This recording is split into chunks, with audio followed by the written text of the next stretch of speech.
இன்னைக்கு நிறைய பெற்றோர்கள் பிள்ளைகள் தாறுமாறாக போயிடுறாங்க. இந்த தலைமுறையே ரொம்ப மோசம் சாமி அப்படின்னு சொல்கிறாங்க. தலைமுறை மோசமல்ல, நாம் மோசமாக இருக்கிறோம். எத்தனை குடும்பங்களில் பிள்ளைகளுக்கு ஒரு கடினமான பாடத்தை சொல்லி கொடுக்குறீங்க. வீடுகளிலே பிள்ளைகளுக்கு வேலை செய்ய கற்றுக் கொடுங்க. ஆண்டவர் தான் முதல்லன்னு சொல்லி கொடுங்க. ஞாயிற்றுக்கிழமை பூசையை தவிர்த்துட்டு வீட்டில் உட்காந்து படின்னு சொன்னீங்கன்னா நீங்கள் தவறான பெற்றோராக இருக்கிறீங்க. காசு தான் எல்லாமே. நீ நல்லா படிச்சு நீ மேலே போய் கை நிறைய சம்பாதிச்சு கடைசியில் நாசமாக போயிடு.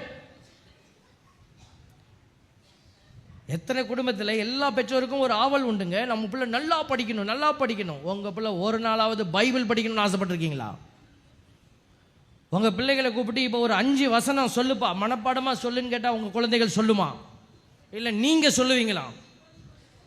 சொன்னீங்கன்னா சந்தோஷம். மெஜாரிட்டியை நம்ம யோசித்து பார்க்குறோம். பிள்ளைகளுக்கு வார்த்தையை கற்றுக் கொடுங்க, இயேசு அனுபவத்தை கற்றுக் கொடுங்க.